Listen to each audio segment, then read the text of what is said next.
Hello everyone, आप सभी को गुड मॉर्निंग। तो आज के इस क्लास में मैं आप सभी को क्लास 12 केमिस्ट्री के 20 ऐसे महत्वपूर्ण वीवीआई सब्जेक्टिव क्वेश्चन बताएंगे जो कि आपके एग्जाम के 7 फरवरी के लिए काफ़ी ज़्यादा महत्वपूर्ण है। और इस वीडियो को आप लोग देखिएगा तो आप लोग को 20 को सब्जेक्टिव क्वेश्चन 2 नंबर वाला बता देंगे और इससे आप लोग को 40 मार्क्स कन्फर्म हो जाएगा। तो आप लोग वीडियो को शुरू से अंतिम तक देखिएगा और वीडियो को छोड़ के मत जाइएगा। और चैनल पर नया है तो चैनल को सब्सक्राइब कर दीजिए और वीडियो को लाइक करके अपने दोस्त के पास शेयर कर दीजिए और एक प्यारा सा कमेंट जरूर करिएगा। तो चलिए, पहला क्वेश्चन है, कांच को अतिशीतल द्रव क्यों माना जाता है? कांच को ना हम लोग अतिशीतल द्रव क्यों माना जाता है? तो कांच में धीरे धीरे बहाने की गति अर्थात द्रव्य की तरह कांच में बहुत धीमी से बहने की प्रवृत्ति होती है, इसलिए हम लोग कांच को अतिशीतल द्रव मानते हैं। मतलब इसको समझिए, जैसे कोई घर होता है, घर में खिड़की लगल रहता है और खिड़की को देखिएगा तो धीरे धीरे घिस जाएगा और दूध की तरह हो जाएगा और उसमें बहने की प्रवृत्ति होता है। दूध में देखिएगा खिड़की में तो एकदम बहने की प्रवृत्ति जैसा लगने लगता है और लगता है कि सच में बहने लगेगा। इसी प्रकार इसीलिए हम लोग कांच को अतिशीतल द्रव कहते हैं। तो आप लोग इतना लिख दीजिए ना, लिख दीजिएगा तो आप लोग को 2 नंबर मिल जाएगा कि कांच में धीरे धीरे बहाने की गति अर्थात द्रव्य की तरह कांच में बहुत धीमी से बहने की प्रवृत्ति होती है, इसलिए हम लोग कांच को अतिशीतल द्रव माना जाता है। इतना लिख दीजिएगा, आप लोग को 2 नंबर आप लोग को कंफर्म हो जाएगा, मुट्ठी में आप लोग को 2 नंबर आ जाएगा। उसके बाद है आप लोगों को नेटवर्क ठोस किसे कहते हैं? नेटवर्क ठोस किसे कहते हैं इसको समझते हैं। तो नेटवर्क ठोस को हम लोग सहसंयोजक ठोस भी कहा जाता है। नेटवर्क के ठोस को सहसंयोजक ठोस भी कहा जाता है। नेटवर्क ठोस के अवयवी कण परमाणु होते हैं और नेटवर्क ठोस होते हैं ना तो उसके अवयवी कण परमाणु होते हैं जो संयोजक बंधन से जुड़े होते हैं। जो संयोजक बंधन से जुड़े होते हैं इसके गलनांक और गलनांक उच्च होते हैं। तो आप लोग लिख दीजिएगा, नेटवर्क ठोस को सहसंयोजक ठोस भी कहा जाता है। नेटवर्क ठोस को सहसंयोजक ठोस भी कहा जाता है और नेटवर्क ठोस के अवयवी कण परमाणु होते हैं जो सहसंयोजक बंधन से जुड़े होते हैं। मतलब और इसके गलनांक, गलनांक मतलब होता है गलने की प्रकृति और क्वथनांक मतलब उबलने की प्रकृति। जैसे देखिए, सहसंयोजक ठोस में क्या होता है? सहसंयोजक ठोस होता है ना जो सहसंयोजक पदार्थ के अवयवी कण परमाणु होते हैं, मतलब सहसंयोजक ठोस होते हैं। तो इसके अवयवी कण क्या हो गया? अवयवी कण मतलब छोटा छोटा कण रहता है ना, इसका छोटा छोटा कण। जैसे देखिए, छोटा छोटा कण रहेगा, इसका छोटा छोटा कण। तो छोटा छोटा कण क्या होता है? परमाणु होता है। छोटा छोटा कण परमाणु होता है। पदार्थ के सबसे सूक्ष्मतम कण को हम लोग परमाणु कहते हैं। तो यह छोटा छोटा कण होता है, मतलब परमाणु होता है। नेटवर्क ठोस को सहसंयोजक ठोस कहते हैं और इसका अवयवी कण क्या होता है? परमाणु होता है जो संयोजक बंधन से जुड़े होते हैं और इसके गलनांक और क्वथनांक उच्च होते हैं। इतना आप लोग लिखिएगा, आप लोग को 2 नंबर आराम से मिल जाएगा। उसके बाद आता है रवादार ठोस किसे कहते हैं? रवादार ठोस किसे कहते हैं और रवादार ठोस का दूसरा नाम है क्रिस्टल ठोस। तो इसका एक उदाहरण देने के लिए बोला है और ये क्वेश्चन है जो 2 नंबर में पूछा जाता है, रवादार और बेरवादार। तो इसको आप लोग जरूर याद कर लीजिएगा। रवादार ठोस को क्रिस्टल ठोस भी कहा जाता है, मतलब हम लोग रवादार ठोस को क्रिस्टल ठोस भी कहा जाता है।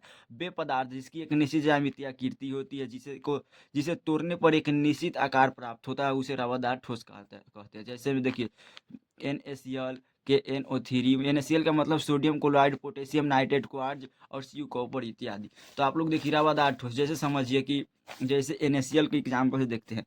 NaCl है, NaCl इसको अगर हम लोग तोड़ेंगे ना, 1 मिनट, NaCl है, इसको अगर हम लोग तोड़ेंगे तो यहाँ पर क्या बनेगा? Na और प्लस में क्या होगा? Cl माइनस हो जाएगा। तो परमाणु संख्या 11 होगा, इसका परमाणु संख्या 17 होता है। तो इसको आप लोग समझ में आ गया होगा। जैसे देखिए, को KCl हो गया, KCl, तो इसको तोड़िएगा तो यहाँ पर ही आ जाएगा K और प्लस में Cl माइनस। K पर प्लस होगा और C पर माइनस है। K का परमाणु संख्या कितना होता है? 19 है। Cl का 17 होता है। तो इसको आप लोग याद जरूर कर लीजिएगा। तो समझ में आ गया कि रवादार ठोस को क्रिस्टल ठोस भी कहा जाता है और वे पदार्थ जिसकी एक निश्चित ज्यामितीय आकृति होती है, जिसको तोड़ने पर एक निश्चित आकार प्राप्त होता है, उसे रवादार ठोस कहते हैं। मतलब इसको तोड़ेंगे तो वो निश्चित आकार प्राप्त होते जाएगा। जैसे ईंटों को आप लोग ले लीजिए, तोड़िएगा तो उसका एक निश्चित आकार प्राप्त होगा, तो उसी को हम लोग रवादार ठोस कहते हैं। आप लोग रवादार ठोस को याद कर लीजिएगा, बेरवादार ठोस को याद कर लीजिएगा। रवादार और बेरवादार ठोस में अंतर, इसको भी याद आप लोग जरूर कर लीजिएगा। और अगला है 4 नंबर क्वेश्चन, क्रिस्टल बिंदु त्रुटि से आप क्या समझते हैं? बिंदु दोष किसे कहते हैं? एक क्वेश्चन है जो 2 नंबर में पूछा जाता है और इसका शॉर्ट में परिभाषा है, क्रिस्टल के अवयवी कणों में कोई भी अनियमितता या विचलन बिंदु दोष कहलाता है। क्रिस्टल के अवयवी कणों में ना कोई भी अनियमितता या विचलन बिंदु दोष कहलाता है। तो आप लोग को इतना लिख दीजिएगा, आप लोग को 2 नंबर आराम से कंप्लीट हो जाएगा। अगला क्वेश्चन है 5 नंबर, आयनिक क्रिस्टल के 2 गुण को लिखे। आयनिक क्रिस्टल के 2 गुण के लिखे, तो आयनिक क्रिस्टल के 2 गुण लिखने के लिए बोला है। तो आप लोग को हम इस वीडियो में 5 गुण बताएंगे, तो आप लोग कोई 2 याद कर लीजिएगा और आपके एग्जाम में 2 नंबर कन्फर्म हो जाएगा। तो इसके अवयवी घटक आयन होते हैं, मतलब आयनिक क्रिस्टल के अवयवी घटक होते हैं ना जो आयन होते हैं, आयन। और ये कठोर तथा भंगुर होते हैं। आयनिक क्रिस्टल कठोर और भंगुर होते हैं। इसके गलनांक तथा कथनांक उच्च होते हैं। इसका गलनांक और क्वथनांक क्या होता है? उच्च होता है। यह ठोस अवस्था में विद्युत के कुचालक होता है।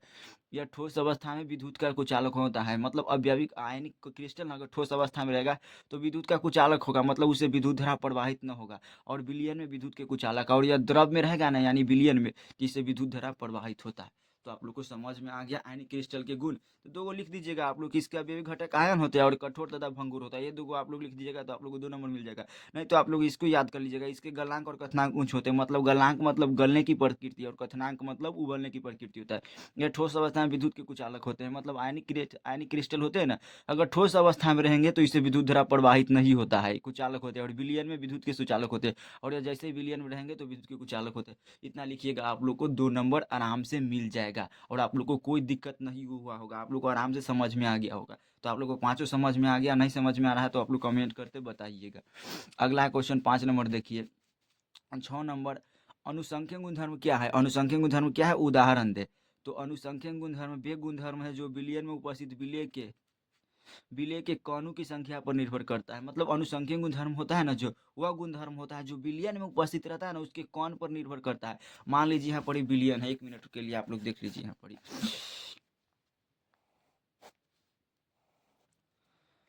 मान लीजिए में बिलियन है, बिलियन है, बिलियन है, बिलियन है, तो बिलियन है तो इसमें उपस्थित बिलियन है। 1 मिनट के लिए आप लोग देख लीजिए, इस चित्र को आप लोग जरूर बनाइएगा।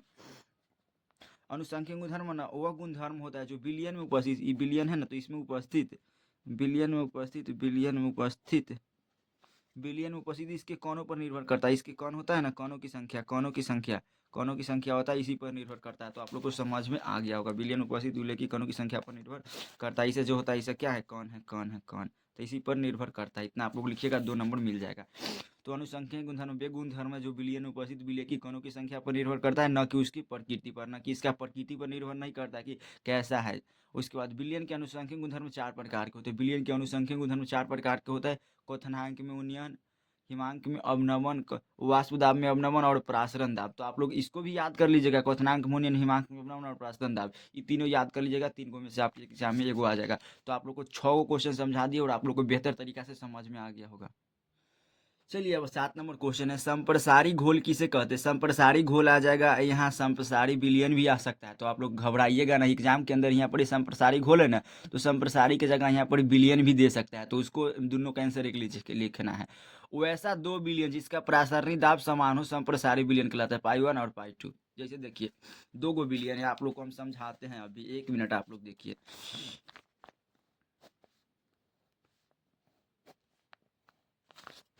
आप लोग देखिए 2 गो बिलियन है, जैसे मान लीजिए एक यह बिलियन है,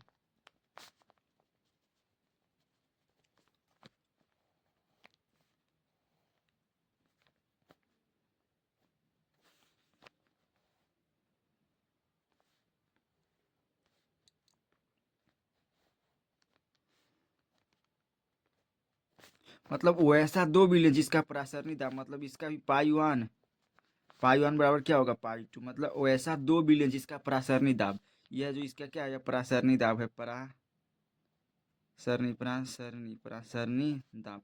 दाब। अभी इसका है जो क्या है, अभी है जो प्रासरणी दाब है,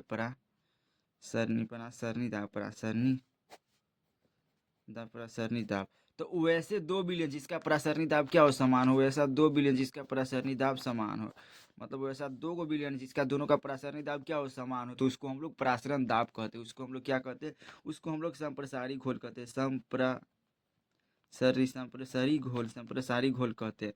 तो आप लोग को यह समझ में आ गया होगा कि संप्रसारी घोल किसे कहते हैं। तो आप लोग ये दोनों एग्जाम के अंदर ये वाला चित्र भी बना दीजिएगा और इसका परिभाषा लिख दीजिएगा और इसको लिखिएगा, पाई 1 बराबर पाई 2 होता है। इतना अगर आप लोग लिख दीजिएगा तो आपके 2 मार्क्स कहीं ना जाएगा और आप लोग को 2 मार्क्स मिल जाएगा। तो आप लोग को समझ में आ गया संप्रसारी घोल किसे कहते हैं। उसके बाद समझते हैं प्राथमिक सेल से आप क्या समझते हैं। प्राथमिक सेल से आप क्या समझते हैं, मतलब प्राइमरी सेल किसे कहते हैं। तो जिस बैटरी में रेडॉक्स अभिक्रिया केवल एक ही बार होता है तथा कुछ समय तक प्रयोग में लाने के बाद वह पुनः प्रयोग में नहीं लाई जाती है, उसे प्राथमिक सेल कहते हैं। मतलब वैसा बैटरी जिसमें रेडॉक्स अभिक्रिया केवल एक बार होगा और जिसको हम लोग एक बार उपयोग में ले लेंगे ना, उसके बाद दूसरा बार में उसको हम उपयोग में नहीं ला सकते, मतलब एकदम समाप्त हो जाता है। जैसे टॉर्च की बैटरी आप लोग देखते हैं, टॉर्च की बैटरी में पेंसिल वाला बैटरी होती है एवरेडी, उसको देखते हैं एक बार प्रयोग कर लीजिएगा तो उसके बाद वो चार्ज नहीं होगा, उसको फेंक देते हैं, जिसको हम लोग बोलते हैं लिखो फेंको। उसी प्रकार घड़ी की बैटरी भी होता है, जो दीवार वाला घड़ी होता है उसमें जो बैटरी लगा रहता है, उसको भी हम लोग एक बार प्रयोग में ले आते हैं, उसके बाद उसका यूज नहीं करते, उसको हम लोग मतलब फेंक देते हैं। तो आप लोग को प्राथमिक सेल समझ में आ गया होगा। प्राथमिक सेल में जैसे कोई ऐसा वाला बैटरी नहीं होता है, ऐसा वाला बैटरी नहीं रहता है, आप लोग नहीं देखे हैं कि ऐसा वाला एगो बैटरी रहता था, ऐसा वाला बैटरी इधर से निकल रहता था और यहाँ पर इसे चपता रहता था, मतलब ऐसा वाला बैटरी देखे होंगे आप लोग, ऐसा वाला बैटरी आप लोग देखे होंगे। तो इस बैटरी में क्या होता है, ऐसा बैटरी में होगा ना कि एक बार उपयोग कर लेंगे तो इसको दोबारा प्रयोग नहीं कर सकते और एक ही दाम में मतलब फेंक देते हैं।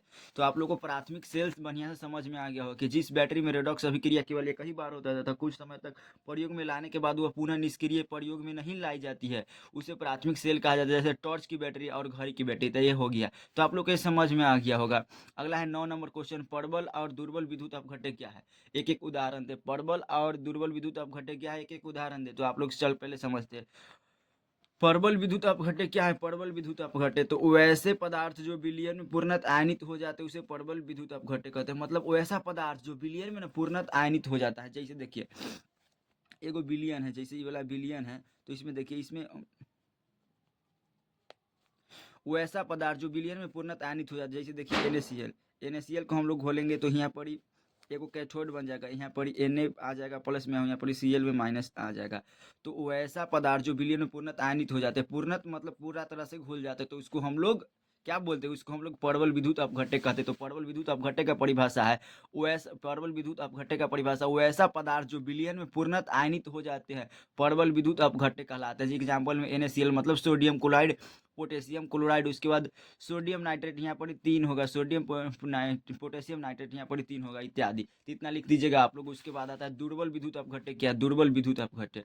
दुर्बल विद्युत अपघट्य क्या, वैसे पदार्थ जो विलयन में पूर्णतः आयनित नहीं होते हैं, नहीं हो पाते हैं, दुर्बल विद्युत अपघट्य कहलाते हैं। एग्जाम्पल में हो गया CH3OH और NH2OH। तो मतलब ये है ना जो विलयन में पूर्णतः घुल रहता है नहीं है। अगर इस विलयन में हम अगर आप लोग इसको घुलाएंगे CH3 और OH और NH2 और OH को अगर हम विलयन में घुलाएंगे तो यह विलयन में पूरा तरीका से नहीं घुलेगा। तो आप लोग को समझ में आ गया होगा। उसके बाद हमें 10 नंबर क्वेश्चन को समझते हैं। झाग प्लवन विधि से किस प्रकार के अयस्कों को सांद्रित किया जाता है, एक उदाहरण देना है। तो झाग प्लवन का मतलब होता है फेन उत्प्लावन विधि। जैसे सरफ का फेन नहीं होता है, फेन को हम लोग उत्प्लावन करते हैं, तो झाग प्लवन विधि का मतलब होता है फेन उत्प्लावन विधि। और इससे सल्फाइड अयस्कों का सांद्रण किया जाता है, सल्फाइड अयस्कों का सांद्रण किया जाता है। जैसे में CuFeS2, यहाँ पर 2 होगा CuFeS2, उसके बाद PbS होता है, उसके बाद Z-हेंस। तो यह कॉपर सल्फेट का होगा, यह लेड का होगा, उसके बाद यह जिंक का है सल्फाइड। तो इतना आप लोग लिख दीजिएगा कि झाग प्लवन विधि से ना, फिर झाग प्लवन विधि का मतलब फेन उत्प्लावन विधि होता है और इससे सल्फाइड अयस्कों का सांद्रण किया जाता है। और इसका 2-3 को एग्जाम्पल दे दीजिएगा, कॉपर सल्फेट PbS और उसके बाद Z-हेंस। तो आप लोग को 2 नंबर एग्जाम के अंदर मिल जाएगा और आप लोग को कोई दिक्कत नहीं होगा। और आप लोग के इस देखें इसको आप लोग क्या है बताइए, तो आप लोग या पेन ड्राइव है ना, तो इसमें आप लोग के लिए बहुत सारा क्वेश्चन तैयार किया गया, तो आप लोग को हम वही प्रोवाइड कर देंगे। आप लोग टेंशन नहीं लीजिएगा और आप लोग को यह इसका क्वेश्चन भी हम आप लोग को ग्रुप में डाल देंगे, तो आप लोग को टेंशन लेने की जरूरत नहीं है। और आप लोग बढ़िया से पढ़िए, आपकी एग्जाम में 2 से 4 दिन का टाइम बच गया है,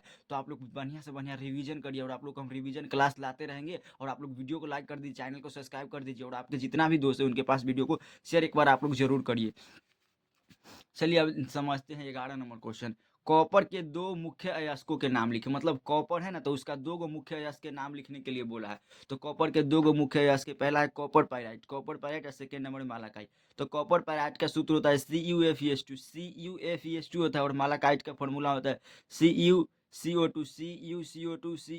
और OH2 होता है, ये दोनों होता है। तो आप लोग लिख दीजिएगा कॉपर के 2 मुख्य अयस्क के नाम। तो कॉपर के 2 मुख्य अयस्क के निम्नलिखित है, कॉपर पायराइट होता है CuFeS2 और मालाकाइट होता है Cu और OH2 होता है। इतना लिखिएगा, आप लोग को 2 नंबर एग्जाम के अंदर मिल जाएगा। और आप लोग इसका और सारा मतलब मुख्य अयस्क को याद कर लीजिएगा। कॉपर सल्फाइड, कॉपर पायराइट के जितना भी आती है ना, क्या बोलता है अयस्क, उसको आप लोग याद जरूर कर लीजिएगा, आपके एग्जाम में उससे भी आपके क्वेश्चन बन सकता है। और अगला है 12 नंबर क्वेश्चन, लोहा का 2 मुख्य अयस्क को नाम लिखे। लोहा के 2 गो मुख्य अयस्क के नाम लिखने के लिए बोला है तथा उसका सूत्र भी लिखने के लिए बोला है। तो लोहा का पहला अयस्क हो जाएगा हेमाटाइट। हेमाटाइट का फॉर्मूला होता है O3, Fe2O3 होता है हेमाटाइट का, और मैग्नेटाइट का होता है Fe3O4, Fe3O4। तो ये दो को लिख दीजिएगा आप लोग एग्जाम के अंदर। लोहा का दो मुख्य अयस्कों के नाम और सूत्र लिखने के लिए बोला है, तो आप लोग हेमाटाइट लिख दीजिएगा इसका सूत्र, और उसके बाद मैग्नेटाइट और इसका सूत्र लिख दीजिएगा, आप लोग को 2 नंबर मिल जाएगा। और आप लोग को शॉर्ट क्वेश्चन लेके आए हैं और छांट छांट के लेके आए हैं, जो कि एग्जाम में 100% लड़ने की गारंटी ले रहे हैं आप लोग को। इसलिए ना आप लोग को क्वेश्चन जरूर लड़ेगा, तो आप लोग की वीडियो को 2 से 3 बार चला के जरूर देख लीजिएगा। अगला आप 13 नंबर क्वेश्चन है, हाइड्रोजन परिवार के कौन कौन सदस्य है आप लोग बताइए। तो हाइड्रोजन परिवार के कौन कौन सदस्य है, तो क्लोरीन, फ्लोरीन, ब्रोमीन, आयोडीन तथा एस्टेटिडीन कौन है, हाइड्रोजन परिवार के सदस्य। आप लोग एग्जाम के अंदर पूछेगा 2 नंबर में हाइड्रोजन परिवार के कौन कौन सदस्य है, तो आप लोग लिख दीजिएगा क्लोरीन, फ्लोरीन, ब्रोमीन, आयोडीन तथा एस्टेटिडीन को हाइड्रोजन परिवार का सदस्य कहता है। इसको आप लोग समझिए। जैसे वर्ग 17 के तत्व आप लोग जानते हैं ना, वर्ग 17 के तत्व को हम लोग वर्ग 17 के तत्व को हम लोग समझते हैं। वर्ग 17 के तत्व को ना हम लोग हाइड्रोजन के भी नाम से जानते हैं, हाइड्रोजन परिवार के नाम से जानते हैं।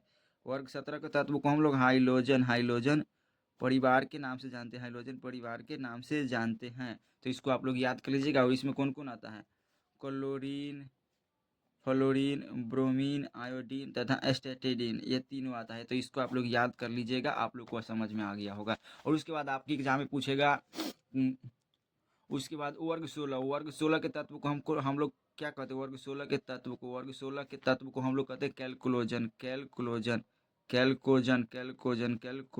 वर्ग 16 के तत्व को हम लोग कैल्कोजन कहते हैं। तो इसको आप लोग याद जरूर करिएगा कि वर्ग 16 के तत्व को हम लोग कैल्कोजन कहते हैं। तो आपको समझ में आ गया होगा। तो आप लोग को यह समझ में आ गया होगा हाइड्रोजन परिवार के कौन कौन सदस्य हैं। तो आप लोग इतना लिख दीजिएगा, आप लोग को 2 नंबर आराम से मिल जाएगा।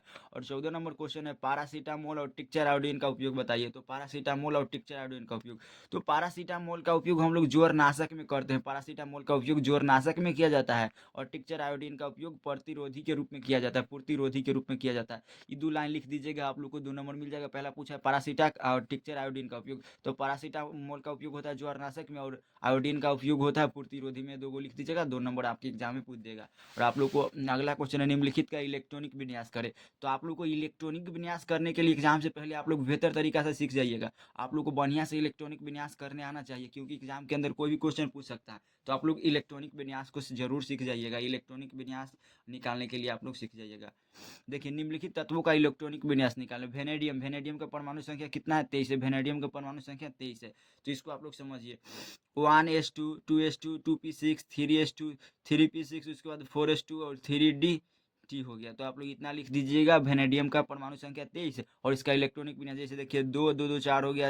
अच्छा, कितना हो गया, 10 और 10 2 12, 12 और 6 कितना हो गया, 12 6 18, 18 2 कितना हो गया, 18 2 20 और 30 और 3 23 हो गया। तो 23 हो गया इसका वेनेडियम का इलेक्ट्रॉनिक विन्यास। उसी प्रकार जिंक का परमाणु संख्या कितना है, 30। अब इसका इलेक्ट्रॉनिक विन्यास करते हैं, 1s, 2s, 2p6, 3s, 3p5, 4s2 और 3d10। देखिए 2 2 दूनी 4 और 2 4 और 6 कितना हो गया, 10 और 10 2 12, 12 और 5 कितना हो गया, 12 5। आप लोग बताइए 12 और 5 कितना हो गया, 17, 17 2 कितना हो गया, 17 2 19, 19 10 कितना हो गया, 29 हो गया। तो इसका परमाणु 29 नहीं 30 होगा, ये 6 है, 6 है तो 30 हो गया। तो आप लोग इसका दोनों को इलेक्ट्रॉनिक विन्यास लिख दीजिएगा, आपके एग्जाम में आराम से 2 नंबर मिल जाएगा। और आप लोग सभी का इलेक्ट्रॉनिक विन्यास निकालने कम से कम 1 से 30 तक आप लोग को आना ही चाहिए। और एल्यूमिना के विद्युत अवकरण में कार्योलाइट के उपयोग के लाभ है। तो इसका बोला है लिखने के लिए कि मतलब एल्यूमिना के विद्युत अपघटन में कार्योलाइट को हम लोग क्यों मिलाते हैं, ऐसा भी पूछ सकता है। तो क्योंकि एल्यूमिना ताप एवं विद्युत का कुचालक होता है। मतलब एल्यूमिना होता है जो ताप और विद्युत का क्या होता है, कुचालक होता है। कुचालक कहने के मतलब इससे विद्युत धारा प्रवाहित नहीं होगा, तथा इसका गलनांक भी काफ़ी ज़्यादा ऊंच होता है, इसके गलनांक भी काफ़ी ऊंच होता है। इतना आप लोग लिखिएगा, आपके एग्जाम में 2 नंबर मिल जाएगा, क्योंकि एल्यूमिना ताप एवं विद्युत का कुचालक होता है तथा इसका गलनांक भी काफ़ी ऊंच होता है। इतना लिख दीजिएगा, आप लोग को 2 नंबर आराम से मिल जाएगा। अब अगला क्वेश्चन है 17 नंबर क्वेश्चन, घन कण संचलन या वैद्युत कण संचलन क्या है। घन कण संचलन या वैद्युत कण संचलन क्या है, तो ये भी क्वेश्चन है जो इंपॉर्टेंट है और 2 नंबर में पूछा गया क्वेश्चन है। सारा क्वेश्चन प्रीवियस ईयर का है, क्वेश्चन बैंक का है, तो इसका क्वेश्चन रिपीटेड बार बार होते रहता है। विद्युत क्षेत्र के प्रभाव से कोलाइडी कणों का गति करना वैद्युत कण संचलन कहलाता है। विद्युत क्षेत्र के प्रभाव से कोलाइडी कणों का गति करना वैद्युत कण संचलन कहलाता है। इतना लिख दीजिएगा, आप लोग को 2 नंबर मिल जाएगा। उसके बाद है एल्युमिनियम एवं तांबा के मुख्य अयस्क एवं उनकी रासायनिक सूत्र को बताएं। अल्युमिनियम और तांबा के मुख्य अयस्क एवं उनकी रासायनिक संरचना को बताने के लिए बोला है। तो अल्युमिनियम का मुख्य अयस्क क्या होता है? बॉक्साइट होता है, और बॉक्साइट का सूत्र होता है Al2O3 2H2O होता है, यह बॉक्साइट का सूत्र है। और कार्योलाइट का होता है Na3 AlF6 होता है। इतना लिख दीजिएगा, 2 नंबर मिलेगा। उसके बाद कॉपर का होता है CuFeS2, और क्यूफराइट होता है Cu2O। इतना लिख दीजिएगा, आप लोग को 2 नंबर आराम से मिल जाएगा। एल्युमिनियम एवं तांबा के मुख्य अयस्क के उनकी रासायनिक संरचना को बताएं। बॉक्साइट हो गया, अल्युमिनियम का मुख्य अयस्क क्या होगा? बॉक्साइट, और कार्यलाइट Na3। उसके बाद कॉपर का होता है ये वाला, और क्यूफराइट का होता है। ये दो को आप लोग लिख दीजिएगा, आप लोग को 2 नंबर एग्जाम के अंदर आराम से मिल जाएगा। तो आप लोग को ये समझ में 18 नंबर क्वेश्चन आ गया होगा। और आप लोग अयस्क जितना है ना, उनका रासायनिक सूत्र आप लोग याद कर लीजिएगा, जो इंपॉर्टेंट वाला है। और देखिए 19 नंबर क्वेश्चन है, व्याख्या करें कि अक्रिय गैस एक परमाणुक होता है। मतलब अक्रिय गैस कौन कौन हो गया? Krypton, xenon. वर्ग 18 के तत्व को हम लोग अक्रिय गैस कहते हैं। वर्ग 18 देखिए आप बड़ी समझ जाइए, वर्ग 18 के जो तत्व होता है ना, उसको हम लोग क्या कहते हैं? अक्रिय गैस कहते हैं। वर्ग 18 के तत्व को, वर्ग 18 वर्ग 18 के तत्व को, वर्ग 18 के तत्व को हम लोग क्या बोलते हैं? वर्ग 18 के तत्व होता है ना, उसको हम लोग अक्रिय गैस के नाम से जाना जाता है। वर्ग 18 के तत्व को हम लोग क्या बोलते हैं? अक्रिय गैस कहते हैं। अक्रिय गैस बोलते हैं। वर्ग 18 के तत्व को हम लोग अक्रिय गैस बोलते हैं। तो अक्रिय गैस के बारे में समझते हैं। देखिए, अक्रिय गैसों की बाहरी कक्षा में इलेक्ट्रॉन की संख्या 2 या 8 होती है। मतलब अक्रिय गैस रहता है ना, तो उसका बाहरी कक्षा में इलेक्ट्रॉन की संख्या 2 या 8 होती है। इसी कारण बाहरी कक्षा में अतिरिक्त इलेक्ट्रॉन ग्रहण नहीं करते हैं, और इसी कारण अतिरिक्त इलेक्ट्रॉन ग्रहण नहीं करते और नहीं इलेक्ट्रॉन दान करते हैं। इस कारण अक्रिय गैसों की संयोजकता शून्य होती है। इतना आप लोग लिख दीजिएगा, आप लोग को आराम से 2 नंबर मिल जाएगा, और आपको कोई दिक्कत नहीं होगा। सिंपल परिभाषा आप लोग याद कर लीजिएगा कि अक्रिय गैस की बाहरी कक्षा में इलेक्ट्रॉन की संख्या 2 या 8 होती है। आप लोग अक्रिय गैस का ना इलेक्ट्रॉनिक विन्यास करके देखिएगा, तो उसके बाहरी कक्षा में इलेक्ट्रॉन की संख्या 2 या 8 होगा। और इसी कारण बाहरी कक्षा या अतिरिक्त इलेक्ट्रॉन ग्रहण नहीं कर सकता। और इस कारण होता है ना, जो बाहरी कक्षा होता है, जो इलेक्ट्रॉन को ग्रहण नहीं कर सकता और नहीं इलेक्ट्रॉन त्याग कर सकता है। इस कारण अक्रिय गैस की संयोजकता शून्य होती है। इतना लिख लीजिएगा, 2 नंबर मिल जाएगा। उसके बाद 20 नंबर क्वेश्चन है, संक्रमण तत्वों में परिवर्तनशील ऑक्सीजन अवस्था क्यों होती है? तो देखो, संक्रमण तत्वों में परिवर्तनशील ऑक्सीजन अवस्था उनमें अपूर्ण ऑर्बिटल के कारण होता है। अपूर्ण ऑर्बिटल मतलब उनमें डी ऑर्बिटल नहीं होता है। संक्रमण तत्वों में परिवर्तनशील ऑक्सीजन अवस्था क्यों होती है? तो संक्रमण तत्वों में डी ऑर्बिटल नहीं होता, इस कारण होता है। तो आप लोग इतना लिख दीजिएगा, 20 को आप लोग के एग्जाम में 20 को लिख दीजिएगा, और आप लोग 20 नंबर भी याद कर लीजिएगा। तो आप लोग को इस वीडियो से 40 मार्क्स कंप्लीट हो गया। और इसको आप लोग 2 बार जरूर देखिएगा, और कॉपी में लिख कर याद इसको कर लीजिएगा ना, तो आप लोग अपना परिभाषा में लिख कर। तो कैसा लगा वीडियो, आप लोग एक प्यारा सा कमेंट कर दीजिएगा, और वीडियो को लाइक कर दीजिएगा। और आप लोग चैनल पर नए हैं तो चैनल को सब्सक्राइब कर दीजिए, और अपने दोस्त के पास शेयर कर दीजिए। और पीडीएफ नोट्स लेना चाहते हैं तो आप लोग को हम नंबर दे रहे हैं। अगर आप लोग इसका पीडीएफ लेना चाहते हैं तो आप लोग को हम नंबर दे रहे हैं, आप लोग इस नंबर पर कॉन्टैक्ट करेंगे, आप लोग को पीडीएफ हम बिल्कुल फ्री में प्रोवाइड करवा देंगे। 62 023 38 462, आप लोग इस नंबर पर कॉन्टैक्ट करेंगे, आप लोग को पीडीएफ बिल्कुल फ्री में प्रोवाइड करा देंगे। तो आप लोग इस पर कॉन्टैक्ट जरूर कर लीजिएगा एक बार। तो कैसा, तो चलिए मिलते हैं नेक्स्ट वीडियो में, तब तक के लिए जय हिंद, वंदे मातरम।